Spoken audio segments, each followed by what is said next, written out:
প্রিয় ভিউয়ার্স আসসালামু আলাইকুম। আশা করছি সবাই ভালো আছেন। আলহামদুলিল্লাহ আমিও ভালো আছি। তো প্রতিদিনের মতো আজকেও একটি নতুন ব্লগ নিয়ে আপনাদের মাঝে হাজির হলো। তো আজকে আপনারা ভিডিওটি না টেনে পুরোপুরি দেখে তারপর লাইক, কমেন্টস, শেয়ার করে যাবেন এবং সাবস্ক্রাইব করে পাশে থাকবেন। বেল আইকনটি বাজিয়ে দেবেন যাতে আমার ভিডিওর নোটিফিকেশন আপনাদের ভিডিও ছাড়ার সাথে সাথে আপনাদের কাছে পৌঁছে যায়। তো পুরো ভিডিওটি না টেনে দেখবেন। অ্যা আসলে আজকে আমি কথা বলবো রাজকে নিয়ে।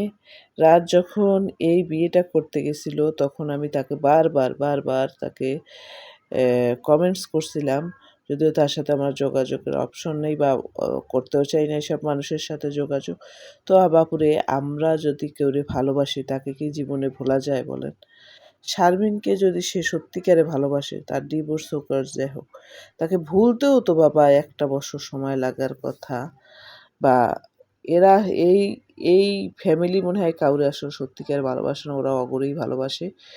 যাই হোক, তারপরও মনে করেন বিয়ে করছে একদম জাঁকজমক দেখায়, এগুলো লজ্জাও নাই, শরমও নাই, এগুলো একদম মিডিয়ায় আইসে নাচছে গাইয়ে বিয়ে করিয়া আবার ২ দিনের মধ্যে এগো বিয়ে শেষ।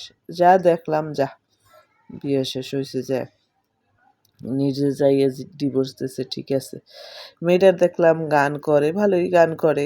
তো আজকে যেটা কল্পনা করলাম না, ওনার মানে শারমিন আপুর বান্ধবীর বাসায় ও এসে হাজির।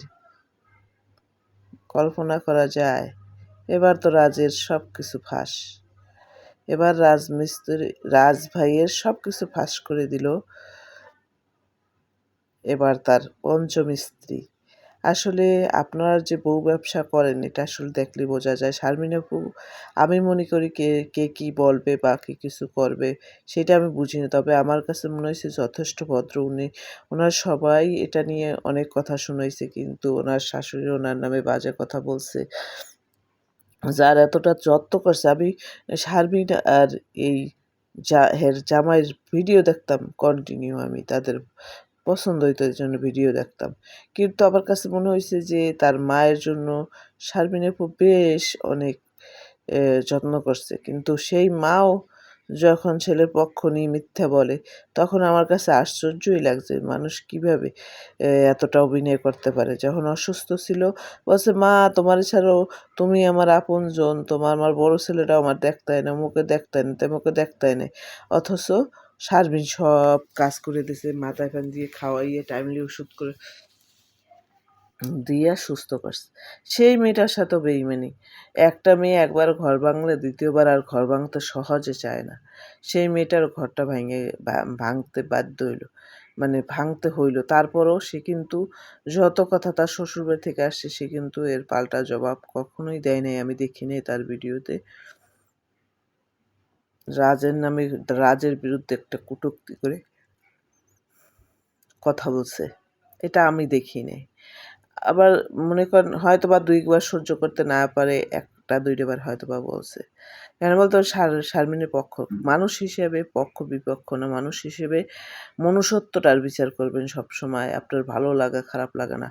কে অন্যায় করলো সেইটা বলবেন। সে আমার আপনজন হলেও অন্যায় করছে সেটা দেখে চুপ থাকা। তো যাই হোক, শেষ পর্যন্ত আমি বলব এই বউটা এসে একদম হাটে এসে হাঁড়ি ভেঙে দিয়েছে। যে ওরা নেশা করে। আসলে আমার মনে হয় নেশাগ্রস্ত। নাইলে আবার মেয়ে দেখে, আবার বিয়ে লজ্জাও নাই। এত বিয়ে কেমনে করে? ২ দিন লাগে না একজন মানুষের বলতে। এরা আসলে কি মনে রাখে না? মনে রাখে না ঠোঁটে রাখে কে জানে মানুষরে। একটা মানুষরে বলতেও একটা সময়ের ব্যাপার থাকে।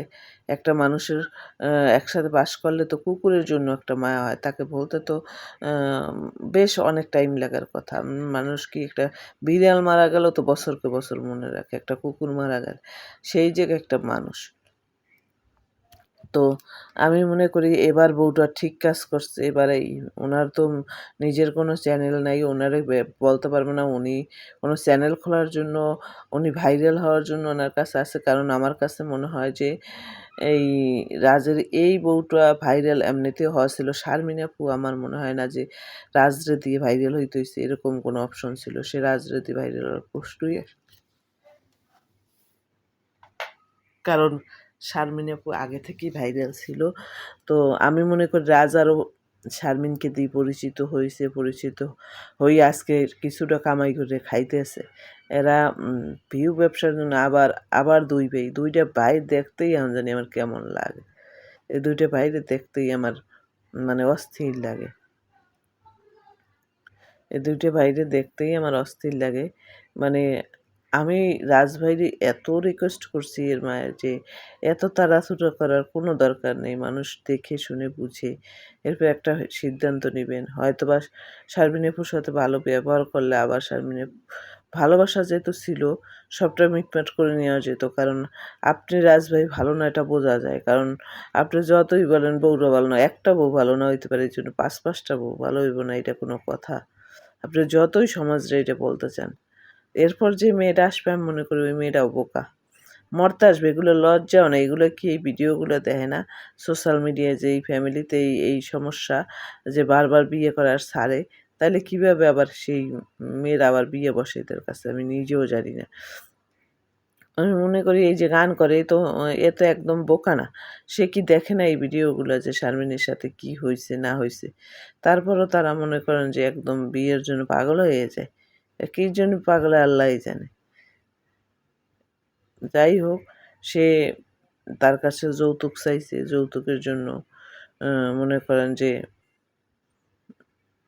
যা যৌতুক চাইছে শারমিন দিতে পারছে, শারমিন আপু কামাই করে। আর শারমিন আপু এগুলো বলেও না সোশ্যাল মিডিয়ায় কারণ সে রাজকে ভালোবাসত।